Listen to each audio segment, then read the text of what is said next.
México prehispánico, que el género humano es producto del quinto sol. Sol de movimiento que dio lugar a los hombres y mujeres del maíz.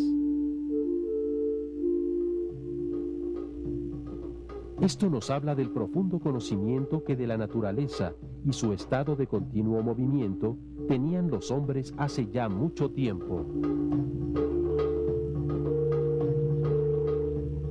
Suponemos que ellos sabían que la Tierra y las estrellas se mueven. De ello desprendieron la técnica y descripción de la cuenta precisa del tiempo, desarrollando los calendarios más exactos de que se tenga noticia. En otras palabras, unieron el tiempo y la distancia para establecer el culto al movimiento.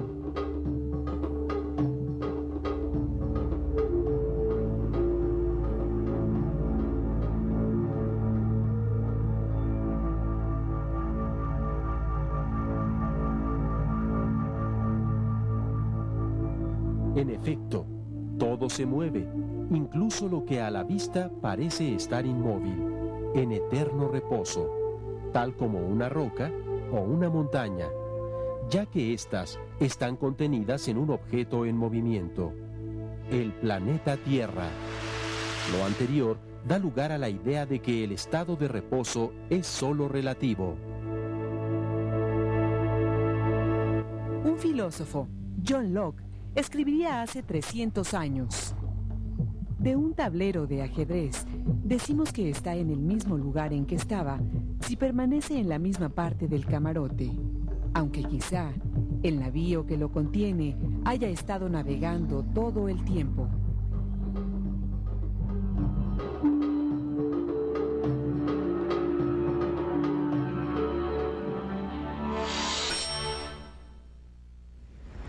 Esta reflexión de Locke nos obliga a pensar en lo fundamental que es el concepto de movimiento, pero también debemos ser cautelosos con lo que llamamos estado de movimiento, pues así como el estado de reposo es relativo, también lo es el de movimiento. Cuando nos encontramos dentro de un vagón del metro y al lado de este se encuentra otro convoy, si alguno de ellos empieza a moverse lentamente y no hay un punto de referencia fijo, no es fácil saber cuál es el que se está moviendo. Para esto, necesitamos localizar un punto fijo, como el reloj de la estación, para poder determinar si el que se mueve es nuestro carro o definitivamente es el de junto. Es entonces cuando buscamos un punto o sistema de referencia al que para ese instante vamos a considerar como en reposo. En sus investigaciones, Isaac Newton tomó en cuenta a la relatividad del reposo y del movimiento. Él tenía conocimiento de estas particularidades, pero tomaba la referencia en navíos, no en trenes. Sabía que con un mar en calma, un marino no sabría si su barco se estaría moviendo.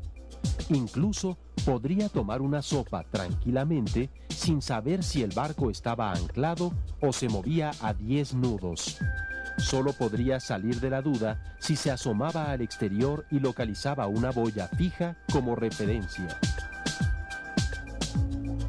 De todo esto, Newton concluiría que los movimientos encerrados en un determinado espacio son los mismos, tanto en el caso de que ese espacio esté en reposo o que se mueva uniformemente en línea recta.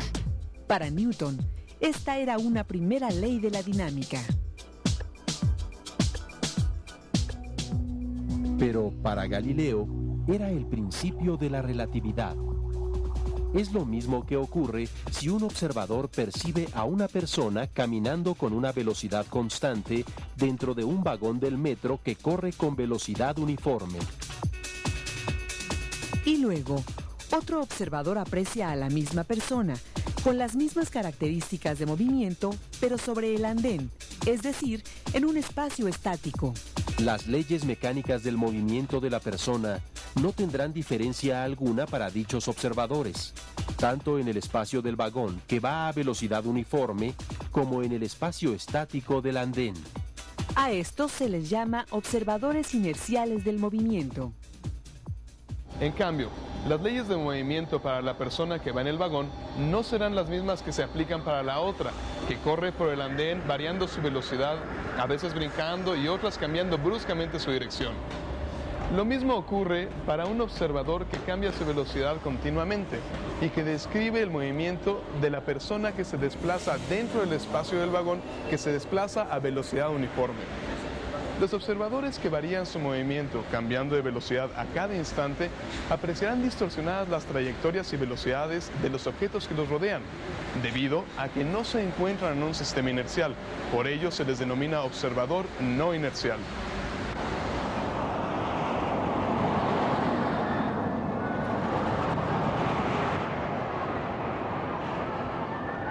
Pero, finalmente, ¿qué tipo de observadores somos los habitantes de la Tierra? ¿Inerciales o no inerciales?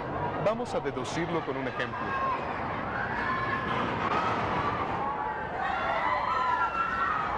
Recordemos el juego de la feria llamado el Tren del Amor.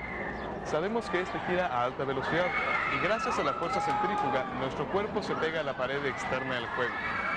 Lo mismo ocurre en muchos otros juegos. Por ejemplo, pasa fuertemente en el torbellino.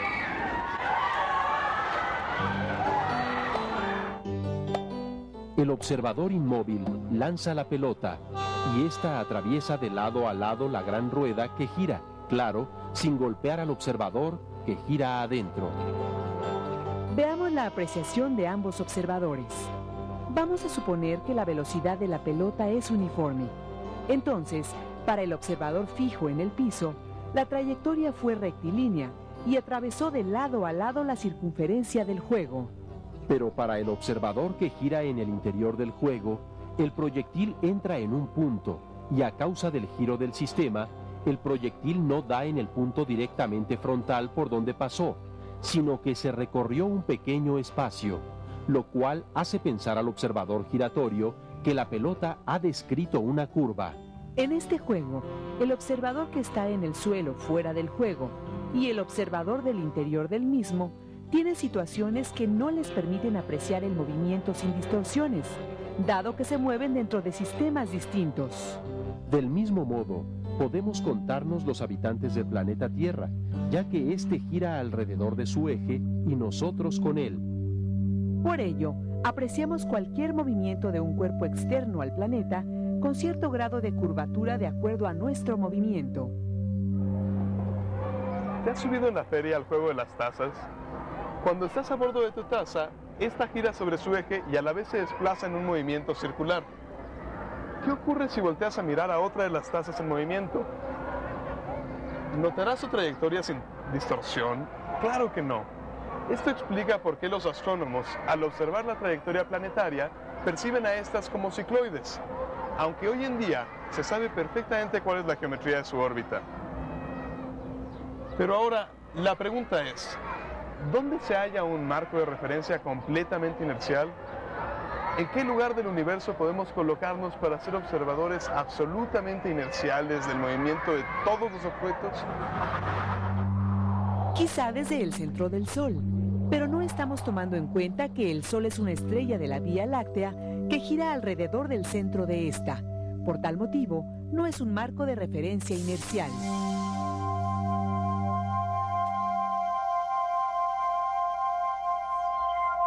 ¿El centro de la galaxia entonces?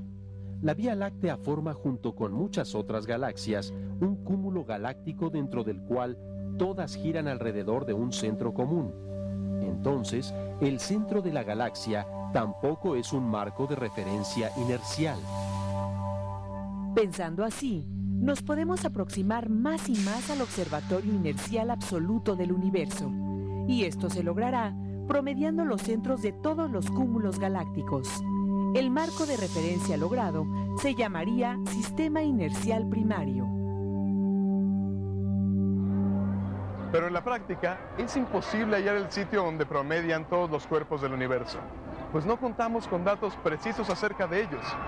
No se conoce siquiera el número exacto de galaxias. Pero, aún siendo observadores no inerciales, los hombres han podido escudriñar los cielos y comprender los movimientos complejos de los distintos cuerpos celestes. En particular, Copérnico, Kepler y Galileo lo hicieron con los planetas y los cometas.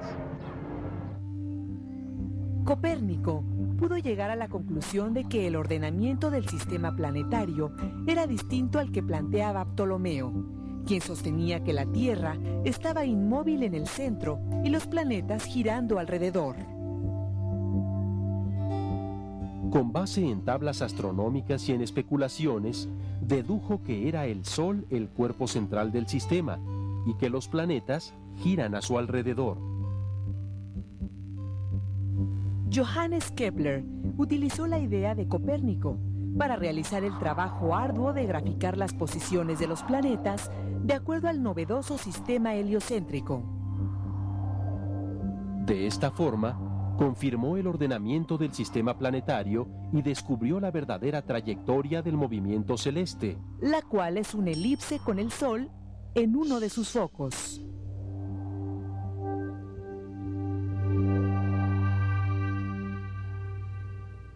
Una elipse cuenta con 2 puntos llamados focos. Kepler debió sentirse muy decepcionado al no poder explicar el sistema solar con órbitas circulares. Es aquí donde inicia el estudio sistemático de la mecánica del movimiento. Así nace formalmente la física y el estudio a profundidad de todo el movimiento que nos rodea y que hoy en día nos permite predecir fenómenos celestes y desarrollar tecnología avanzada. Galileo Galilei, primer físico experimental, es quien consolida todo este proceso de nacimiento de una metodología de estudio en la física. Galileo nació en Pisa en 1564.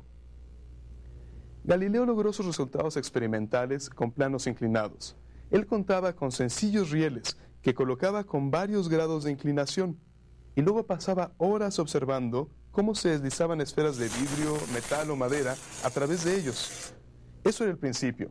Luego contabilizaba el tiempo de los recorridos con un reloj de agua llamado clepsidra y repetía el mismo experimento muchas veces, anotando sus mediciones de tiempo y distancia recorridas. La misión de Galileo sería describir el movimiento de un cuerpo en su caída, y antes de medir tiempos exactos, utilizó ampliamente los planos inclinados. La síntesis de datos y observaciones lo llevó a determinar uno de los fenómenos fundamentales de la mecánica, el cambio en la rapidez del movimiento. Galileo observó que en planos inclinados largos, el móvil que resbalaba cambiaba su rapidez continuamente, es decir, la velocidad al principio era distinta a la intermedia y esta difería de la velocidad final, que era mayor a cualquiera. En la actualidad, somos testigos de este cambio en la rapidez al abordar algún vehículo que puede ser un auto o el metro. Si yendo a bordo nos sentimos empujados hacia atrás, sabemos que el vehículo está aumentando su rapidez.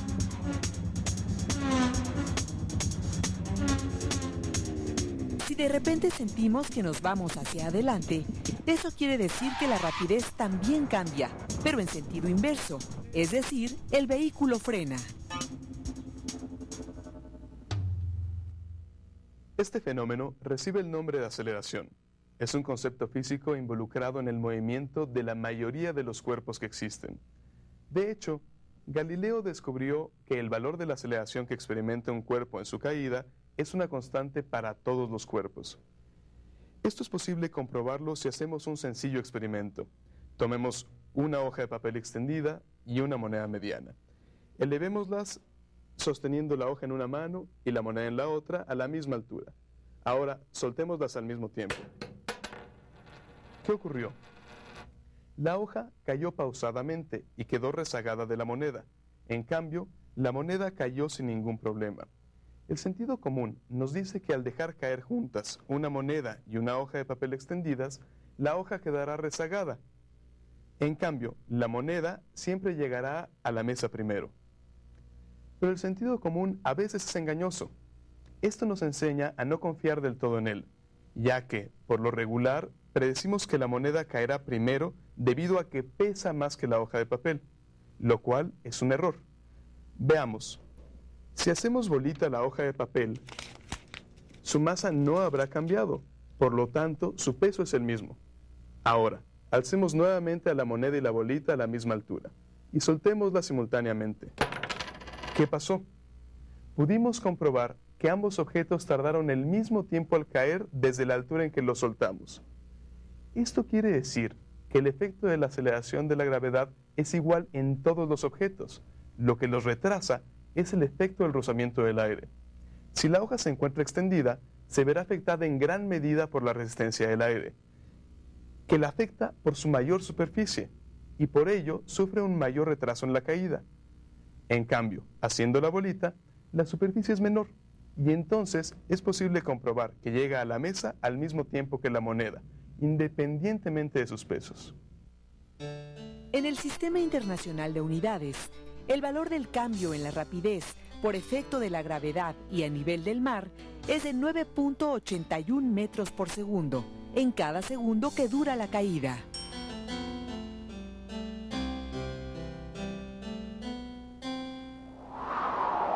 Esto significa que en el planeta Tierra, en cada segundo de caída de un objeto, el móvil aumentará la magnitud de la velocidad en 9.81 metros por segundo.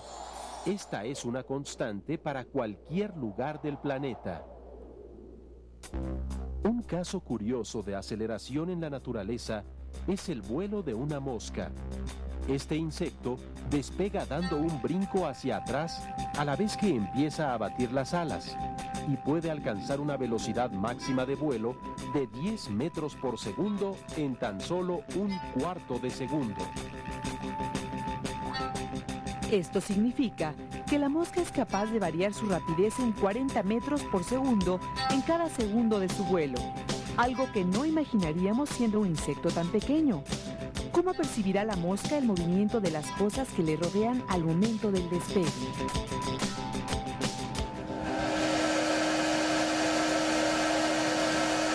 Pero el movimiento en sí es un fenómeno que tiene que ver directamente con las dimensiones, longitud y tiempo. Y son estas variables suficientes para describir el movimiento de un objeto que recorre segmentos sucesivos de longitud por unidad de tiempo.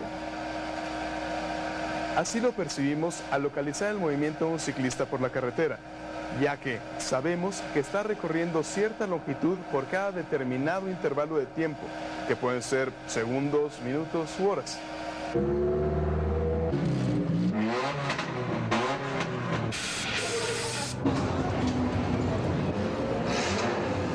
De esta forma, llegamos al concepto de rapidez, que es la razón de cambio de la distancia por unidad de tiempo.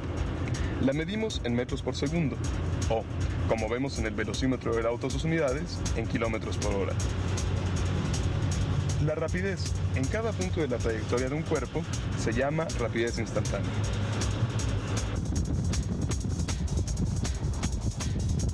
También tenemos otra categoría de rapidez. Cuando un móvil se ha desplazado, por ejemplo, 100 kilómetros en una hora, suponemos entonces que durante todo el trayecto conservó más o menos una rapidez de 100 kilómetros por hora, la cual sería una rapidez promedio.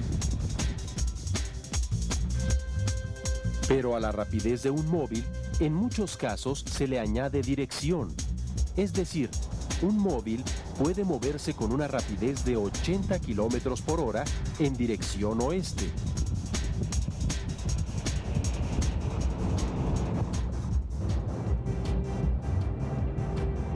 Cuando especificamos que un vehículo en movimiento posee rapidez y dirección, entonces estamos hablando de una cantidad vectorial del movimiento, llamada velocidad.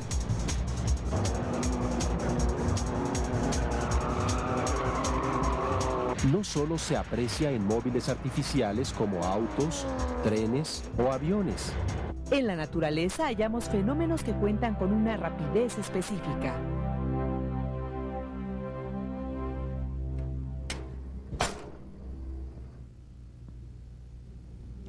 Por ejemplo, el sonido se transmite en el aire a una rapidez de 300 metros por segundo. La luz se desplaza a 300.000 kilómetros por segundo.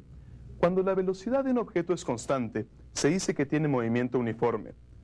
Un caso particular es el movimiento en estado de ingravidez, es decir, cuando se halla un objeto en el espacio cósmico. Tal es el caso de un objeto suelto dentro de una nave espacial, como puede ser una moneda, la cual, una vez que ha sido empujada, continuará moviéndose a velocidad constante hasta que tope con algo. Siempre que un cuerpo se mueve, se está afectando su posición, Lo que cambia es el punto de su ubicación, y decimos que ha recorrido un valor de longitud o distancia. Un autobús que parte de la central camionera en la Ciudad de México y llega a la central camionera en la Ciudad de Puebla, ha tenido un desplazamiento de 132 kilómetros. Pero, ¿qué ocurre cuando el móvil tiene un itinerario distinto a dos puntos? En este mismo caso, la longitud de la trayectoria que realizó el autobús es de 320 kilómetros.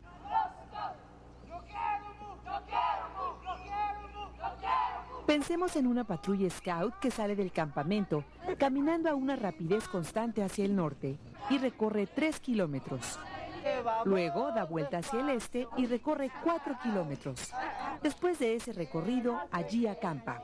Dejan sus mochilas, las dejan todas en un solo lugar. Aquí.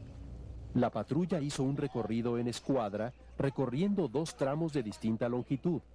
Pero el desplazamiento será la distancia que existe entre el punto inicial y el punto final de la caminata. Esto significa que el desplazamiento equivale a 5 kilómetros. Vamos a contar mentiras. Gran foco. Si la patrulla no hubiese acampado y después de concluir el segundo tramo hubiese regresado al punto de donde partió, el desplazamiento habría sido de 0 kilómetros. Yo cumpliré. Me bañaré con buen jabón. A lo largo del programa han sido expuestos los elementos que integran el fenómeno del movimiento, es decir, los conceptos más fundamentales, tales como movimiento uniforme, velocidad, distancia, aceleración y desplazamiento. Con ello, vemos que es importante conocer las dimensiones que intervienen, tales como longitud y tiempo. Con estas queda completamente determinado y es descriptible el movimiento de una partícula. Todo este conocimiento ha sido posible a través de muchos siglos de observación del entorno. Ahora es nuestro interés aplicar todos los conceptos para ingresar en teorías más complejas, como la teoría de la relatividad, que desarrolló el físico Albert Einstein. Dicha teoría establece un desafío importante al punto de vista de la mecánica clásica en cuanto a la concepción de la realidad física y su referencia a sistemas no inerciales, dado que la teoría relativista involucra algo que la mecánica de Newton jamás consideró, la velocidad de la luz como una constante universal.